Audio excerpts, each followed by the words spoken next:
Então, gente, hoje a gente vai falar sobre a missão francesa. E aí eu trouxe uma leve recapitulação do que a gente deu durante o ano e dizer por que que eu estou voltando os séculos, tá? Então vamos lá. A primeira coisa que a gente aprendeu esse ano foi o Barroco. Só para relembrar, o Barroco era um movimento que veio junto com a Contra-Reforma. Lembra da Reforma Protestante, protestantismo contra a Igreja Católica? E aí a arte barroca vem na Contra-Reforma porque a Contra-Reforma é feita pela Igreja Católica. E aí eles querem conseguir mais fiéis, né? Porque estavam perdendo, e aí eles contratam muitos artistas. Então o que a gente vai ter de arte nesse momento é de fato falando sobre a vida de Jesus, quadros bíblicos, mas eles têm algumas regras estéticas, né? Que é dramaticidade, né? Dado com esse claro e escuro, expressão no rosto. O escuro dá um tom de sombrio, né? Relembra pinturas medievais. E diagonalidade. Beleza, aí depois a gente viu o Barroco Rococó. O Barroco Rococó, ele quer contrapor o Barroco. Ele não gosta daquela pintura que fala sobre Jesus. Então, muda-se da Itália para a França o point da arte, né? E na França existia uma galera chamada Novos Burgueses, né? É uma galera que estava ficando rica e eram eles que contratavam de fato os artistas para retratarem suas vidas e retratar o quanto a sua vida era feliz, o quanto eram coisas eram futilidades, eram coisas que não importavam muito nesse momento a pintura. Importavam sim, claro que é importante você mostrar como que era a sociedade da época, mas não eram coisas tão históricas que eles queriam representar, porque quem tinha dinheiro para pagar era quem queria que retratasse sua vida, que era uma vida feliz. Então, basicamente, a gente vai ter festas, cores muito claras, porque eles querem sair daquela escuridão do barroco. É isso. Aí depois a gente vê neoclassicismo. O neoclassicismo quer retomar o Renascimento. O Renascimento é antes do Barroco. E o Renascimento tem algo muito simples, que é se pautar nas regras da academia. O que são regras da academia? O que a Academia de Belas Artes impõe, o que seria certo como arte.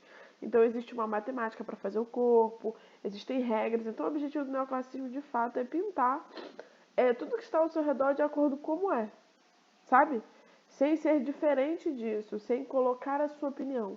É apenas pintar e retratar. O romantismo falam sobre questões históricas, então a gente vai ter a Guerra da Independência, a Independência, a gente vai ter na França a Revolução Francesa, essas coisas que serão retratadas no romantismo, porque o romantismo tem esse eu um pouco mais sofrido e é no momento de guerras, e esse eu sofrido está sempre existe no momento entre guerras. O realismo, que era retratar a realidade. Então, o objetivo do realismo era, de fato, retratar o que estava sendo visto, o que estava acontecendo. Então, a industrialização começa, né, na Revolução Industrial, e aí vai havendo mais essa pobreza, fica muito descarada. Você vê a galera rural, a galera que trabalha nas indústrias, o dono da indústria. Então, você consegue ver isso. E o realismo funciona como uma denúncia social, de fato. E o naturalismo fala-se um pouco mais da natureza, trata o homem como natural, e o objetivo também é de pintar de forma clara essa natureza e realidade. Então, vários naturalistas vão se utilizar da fotografia, inclusive que já existia, a gente viu isso, como que nasce a fotografia, para poder pintar algumas coisas. Só que aí a gente vai voltar para o neoclassicismo, porque eu dei todo o repertório para vocês que acontece na Europa. E agora eu preciso voltar um pouquinho para falar de Brasil, tá? Então vamos lá, neoclassicismo no Brasil. A gente vai falar exatamente disso. Ele vem com a missão francesa, por quê? O que é a missão francesa, na verdade? São os franceses que vieram da Europa, eles pintavam, desenhavam, esculpiam de acordo com o que era feito na Europa, com o estilo europeu, e eles vieram para cá para fazer isso aqui. E o neoclassicismo, ele retoma a arte greco-romana da Antiguidade e do Renascimento, tá? Esse é o estilo neoclássico que acontece na Europa. Então, além de coisas mais históricas, a gente vai eles têm a obrigação de retratar como é, sem tirar nem pôr. Contexto histórico do Brasil. Em 1808 chega no Rio de Janeiro os portugueses não, né? A família da corte, a família de Dom João. E aí o Rio era uma cidade suja, perigosa, feia esteticamente, e aí Dom João decide tornar a cidade um pouco mais digna de ter uma monarquia. E aí contrata para embelezar uma missão que vai só um minuto, que vai para França buscar artistas que venham para cá para poder pintar o Brasil. Ele contrata a missão. E aí, quando os mandantes de Dom João foram para a França, o Napoleão já tinha perdido a guerra, já estava derrubado. E aí, os artistas que apoiaram ele haviam caído em miséria. E aí, eles viram aí essa chance de trazer artistas que quisessem vir para o Brasil. Foram esses artistas que foram mandados para o Brasil. E aí, eles chegam em abril de 1816.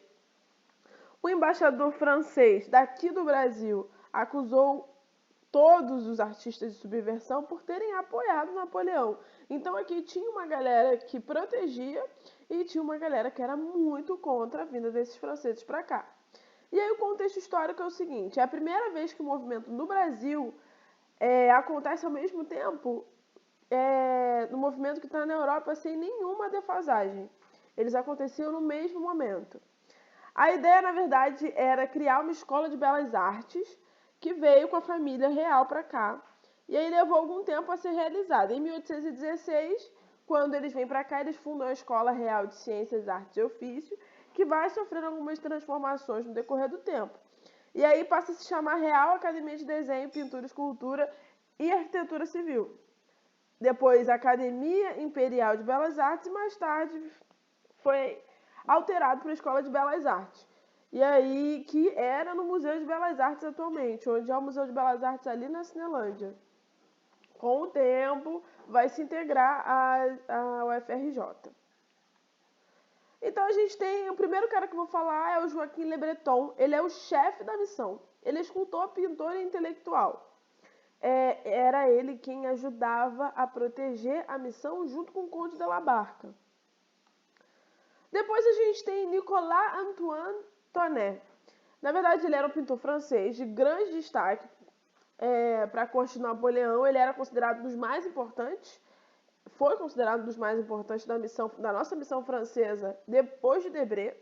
E aí, em 1773, ele foi aluno de Louis David da Escola de Belas Artes em Paris. Em 1805 foi escolhido com outros pintores para retratar as campanhas do Napoleão Bonaparte, e com a queda do imperador ele escreve para a rainha de Portugal solicitando o apoio, com o objetivo de serem contratados ele e seus companheiros, porque eles estavam sendo perseguidos na França devido à queda de Napoleão, estavam sendo perseguidos politicamente. E aí, em 1816, ele viaja com a família e vem para cá, para o Brasil, como integrante da missão francesa. Durante 5 anos que ele residiu aqui, ele produziu inúmeros quadros, diversos temas bíblicos, mitológicos, históricos, paisagem, retratos infantis, deixou mais de 30 paisagens do Rio de Janeiro e ainda atuou como um dos fundadores da Academia Imperial de Belas Artes em 1820 e é nomeado professor de paisagem da academia. E aí, na verdade, ele residiu ali na Tijuca, do ladinho da Floresta da Tijuca. Então, o que a gente tem aqui de maior quantidade de pinturas de paisagem é da Floresta da Tijuca. Essa primeira aqui que eu coloquei para vocês é uma pintura e a segunda é o retrato da paisagem. Só para vocês terem ideia do quão impressionante é a realidade desse quadro com a foto. Essa terceira também é da Floresta da Tijuca. Ele também desenhou o Rio de Janeiro como um todo, né, com paisagens panorâmicas. Como arquiteto, a gente tem o representante de Grand-Jean de Montigny. Ele foi arquiteto e responsável pela edificação da Academia Imperial de Belas Artes. Ele que fez a parte da arquitetura, desculpa. 90% dos seus projetos arquitetônicos ficaram no papel, muitos não foram de fato a serem construídos, né? E aí o prédio da Academia Imperial de Belas Artes ficava na Rua do Ouvidor, que é próximo à Cinelândia hoje, mas é um pouquinho distante, assim, dá para ir andando. É uma das ruas do centro, né? E aí ele foi demolido em 1930, onde já se encontrava o Museu de Belas Artes. Aí o prédio original, na verdade, restou apenas um frontão que se encontra no Jardim Botânico, no Rio de Janeiro. Pegaram essa parte que sobrou e levaram para o Rio de Janeiro, e quem fez isso foi Lúcio Costa. Lúcio Costa foi um dos alunos, junto com... Meu Deus, esqueci o nome. Enfim, vamos falar do Lúcio Costa porque eu não consigo lembrar. O Lúcio Costa foi um dos alunos da Escola de Belas Artes quando ainda era Museu de Belas Artes, né? E aí o que a gente tem que restou, que foi realmente o Grandejano de Montigny que fez, é a Casa França Brasil, que fica de frente para o CCBB. Eles não foram tão... Quando construíram a arquitetura que ele tinha desenhado, eles não foram tão perfeitos com o que o Grandejano queria. A casa do Grandejano de Montigny, no Rio de Janeiro, também é considerada uma arquitetura neoclássica.